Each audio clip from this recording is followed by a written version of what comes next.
Welcome to episode 1 of Connected 3 Unplugged, where I'm joined with Frankie and Charlie. This episode is a special edition to learn more about our new marketing event Up North. So Frankie, do you want to tell us a little bit more about what Up North is? I would love to. So Up North is our brand new marketing event. It's one that we've been planning for a few months now. Mm-hmm. It's happening on the 22nd of June. It's at Victoria Warehouse, which is an amazing venue right in the heart of Manchester. We absolutely love it. There's going to be 24 speakers. We're going to have 2 stages, and we really want it to have a really nice vibe and just a really nice relaxed festival atmosphere. And we're going to have lots of exciting things going on throughout the day. So the speakers and the sessions are really important, and we've curated a really special lineup of marketers that we really want to hear from. Yeah. So we're going to be hearing from Surreal, from Depop, from Cisco, from Channel 4. We're going to have TikTok. We're going to have Google, hopefully. Lots of exciting speakers. And then throughout the day, we're going to have some different workshops going on. We're going to hopefully have smoothies. We're going to have some sprit stations. So there's going to be lots going on. Oh my gosh. Yeah, and we just want it to be a fun day out for everyone where you are learning, but there is also lots of other things going on as well. Yeah. So Charlie, what made you want to run a big conference? So historically, Frankie and I used to run an event called Search Leeds, which happened in Leeds. The last one happened, I think, probably 2019. Yeah, 2019. And when that event started, it was just 300 people, but then it scaled over the 4 years and it grew to 2,500 people, which was amazing. But I mean, we basically were looking at that, comparing to that, and thinking, okay, how can we start something that big again? But what we do know is that basically outside of London, there aren't a lot of big marketing events. They sort of are dotted around the country, but there's very little happening in the north. But we know there's this huge digital community of people who want these kinds of events because we've done it before. We've seen the 2,500 people come to the old event. So we basically sat down and thought, okay, well, why don't we start planning for a new event, which is where the idea for Up North came about. In terms of scale, at the moment we're 400 people capacity, but the venue we've chosen has room to grow, so we could hit those thousands within a few years easily. Wow. Demand's definitely there. We've had 50% of tickets go in a week, which is incredible. I think the only thing that will stop us from scaling will be me and Frankie, and I suppose the nervousness of running an event that big. Yeah. But if it goes well, and the venue's, like you said, perfect, I think it would be amazing to see how we could scale it as the years come. How did you come up with the concept for the event? So the concept from the event, I guess ever since I started a year and a half ago, we've been discussing running a big event, and it is something we have wanted to do, but we were maybe not scared, but maybe just a bit anxious because it's a lot of work, and a lot of it takes a lot of time, it takes a lot out of you. But it was born from, we had this brainstorm session. We had a brainstorm session with Kate from Secret Event Service. She's amazing. And we kind of planned out our dream event. So we had lots of big pieces of paper, and we worked with her to plan out if we were to run an event and we had no limitations, what would we do? Yeah. So that's kind of where the idea, we started brainstorming it. And then I think once we'd written it down and we had speakers and concept that we wanted to run with, we were we could actually do this. Yeah. And then I think writing it down made us want to do it. Yeah. And I think both of us, it was just before Christmas, and over Christmas we were we should do it.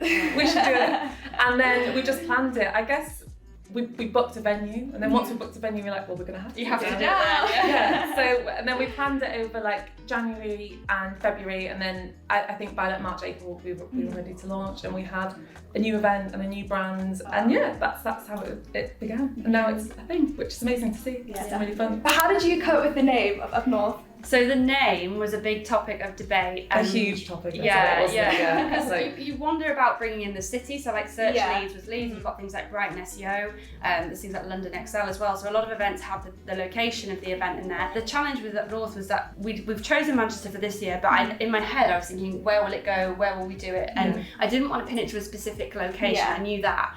And I also didn't want to pin it to a specialism, because if you do things like calling it an SEO event or search event, it kind of limits, I think, the scope of the content. So I needed something that kind of covered all of the things that we were planning behind it. And we had this whole session where we basically asked people to recommend the names to the event. We kept coming back to them, what's different about this event? What could we possibly name it that would really speak to kind of what we've created? Yeah. And the whole idea is that there aren't enough marketing events up north. And when you say, we're all from the north. I mean, you're from Scarborough, I'm from Whitby. So when people talk about coming to the north, they always say I'm going up north. Yeah. And I was well, that's perfect, because the idea is that everybody travels to the north for this event. True, yeah. But then the Up name also lends itself quite well well to marketing, because a lot of it's about increasing conversions, you know, bringing up your site traffic, things like that. And I think we, in our head, had an idea of different stages, and we were thinking about also calling that the event space meet up, so when you're networking and things like that.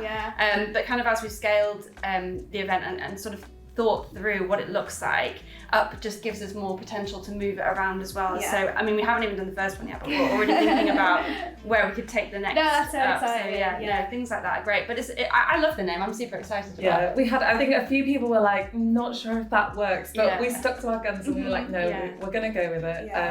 And people get it when you speak to them about it. They're like, up north because it's in the north. And we're like, that's exactly it. So. It makes sense. You're always like, oh, where are you going? Oh, I'm going up north. Like, you always say it. How did you pick the venue, and why did you choose Victoria Warehouse? We actually spent, I think it was like 3 days in Manchester in January. It was really heavily raining. It was really awful weather. I had a really bad cough. Yeah, Charlie was actually really ill, so we were like traipsing around. I say traipsing, it was actually quite fun.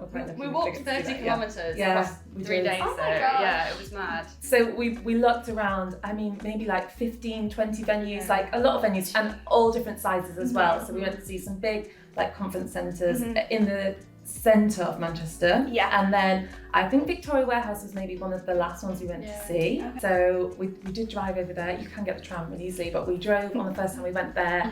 And I think instantly when we walked through, we were like, this is the venue. It's just super cool. There's like lots of exposed brick. It's like a really historical venue in the city. It's really amazing. And like Charlie said, it's really big as well. So like we're just having a section of it for the event. We're having like 2 sections downstairs and then a big networking area upstairs, but it is huge. They have massive gigs there, so there is a huge potential for it to be, we could have thousands of people in there if we wanted. We might keep it small, we might go huge, but we don't know.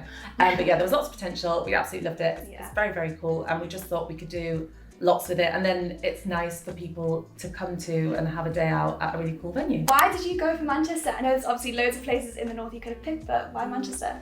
So when we started Connective 3, that I, to my knowledge, and I could be wrong on this, I don't think there was ever really a plan to create a Manchester office and scale in that direction. It wasn't something we were ever thinking of. London definitely, but not Manchester. And then actually what happened is during COVID, we ended up hiring, it was Rosa and Jimmy, who were based over this way. So we were like, okay, maybe we should have an office. And actually it's grown so quickly, the office. I mean, you work in that office and we've outgrown it almost basically. And we are outgrowing it month to month, which is amazing. But as a part of that, I started to come to events in Manchester and network in Manchester, and I realised there's this really rich digital community in the city, and Leeds does have that. Obviously Leeds is where we've run Search Leeds before, but this wasn't Search Leeds, this is something new. It's something for us to create. And I think when we went and we looked around the venues in Manchester, we realised as well that what it has to offer in terms of event and conferencing is far beyond what Leeds has. So we were like, well, we're creating this new concept, why not do it in a new city, in a venue that I've not been to any events in. I don't think there are any other industry events happening there. No, I've not been to. Not to my knowledge anyway.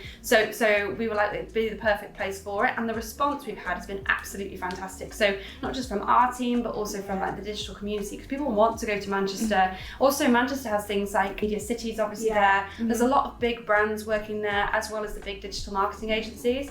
And I think in terms of feeding that agenda, but also the delegates that we need to have for the event, it was the right place to do it because we knew those people were already in the city. So we're like, why not bring them to the event? And the response we've had from speakers, we've had at least on one list down the road from the venue, and he was like, I've never been able to travel to an event that easily.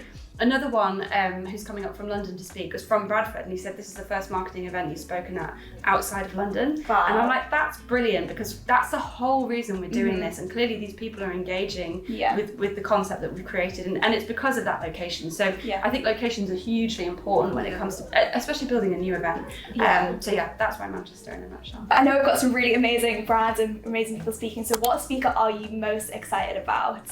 Like I mentioned and you mentioned, we do have so many amazing speakers. I think we've reached out to a lot of people and we've had a lot of people pitch as well, but I think the one I'm most looking forward to is John Thornton from Surreal. So he's ex-Innocent Smoothie and he runs all their social accounts, so they've been doing some really amazing stuff on social. I just think their campaigns are really great. I have seen him speak at an event before and he was really funny and really engaging, and just shared some really great pearls of wisdom. So I think it'll be a really great session, and I think he'll offer a lot to our audience that are coming. Yeah, definitely. I agree with that. The thing is, it's hard to pick because there's a lot of really, really great Such good people. work. Yeah, it is hard to pick, to be fair. It is. And for me, one of the when we've been speaking to the speakers, like getting them on board with the event, the enthusiasm everybody's bringing to speaking at the event is amazing. Yeah. I really appreciate it when people are like, oh my gosh, we love what you're building Yeah. here, because that means a lot to us. Because that's what we tried to do, is create an event that they want to be a part of too. Everyone who is on the lineup, we genuinely have been like, we want them on the lineup. Yeah. We want to hear what they have to say and what they have to share, Yeah. and we have genuinely curated that lineup with Yeah. people who we think and Yeah. who we know will offer value and Yeah. be great on stage as well. Yeah, so if I had to pick though, there's two that I want to highlight. So one is Kalisha from Depop, and she looks after brand and diversity. And she said to me, like, I don't have a marketing topic to talk about. And I was like, well, actually what you do is so relevant to everybody who's marketers. So she's created a talk that's basically about how to deliver your marketing campaigns and think about your audience and how to be more inclusive with your marketing campaigns. So that I think will be a really interesting topic, regardless of whether you work in PR, content, PPC, people need to know about that. The other speaker I'm super excited to see is Azim. So Azim spoke at Brighton SEO. He's also been picked to speak at MozCon, and I knew he came highly recommended. The energy he brings to his presentations is absolutely amazing. I was in one last week that he did with Frankie, and I genuinely was sat there and I was like, this feels like it's like an immersive thing. So everybody from the audience gets pulled in, and that's a really powerful thing as a speaker. So I'm excited to see what he brings to up north for us as well. He was absolutely fantastic. So, but like we said, it genuinely is hard to pick because the speakers are all fantastic. Yeah. Yeah, I think it's going to be hard to be working all day as well and not be able to. We should be able to listen to some of it. Yeah, it'll be hard to not actually like be in the session. Yeah. Final question: what ambitions do you guys have for the event? That's a fun question because in my head I like, oh, we can answer it, but realistically we'll see how painful it is. But no, we never start events thinking they're going to be a one-off thing. So in our heads, we know we want to do it again already, and we know it will get bigger. I think for me, it'll be interesting to see what it feels like on the day. Yeah. We talk about it having this festival feel and it being something that inspires and excites. And I think as we scale and grow, that's where I want to focus on. Is the speakers are fantastic, but what's it like as an experience? What's it like going to that event as a delegate? So I think if we can improve on things like that moving forward, that would be a really great ambition. Scale is great. Locations are obviously brilliant too in terms of moving it around, not just the UK but Europe as well. But I think for me, I want to focus on how it feels. So at Search Leads, I don't know if you agree, but we tried to create a very nice like atmosphere, and people always said that they enjoyed being at the event. Yeah. And I know there's things I look back and I think, oh, we could have improved. Always. Yeah, but I think that's kind of where I want to be, is if we're building this from scratch, how do we make it exactly what we want it to be, our vision for it? That's kind of where I think. I don't know if I've covered too much there. I think you covered everything. Yeah, I think probably scaling it, but also making sure we keep the like nice community feel and the fun. Keep the vibe. And hopefully grow it to different locations in the UK and like Europe would be amazing. Like America, so I don't know. Like the sky's the limit. So it's very exciting. Thanks so much, guys. That was really great to talk about. Make sure you subscribe for next time so you don't miss any more episodes, and we'll catch you then.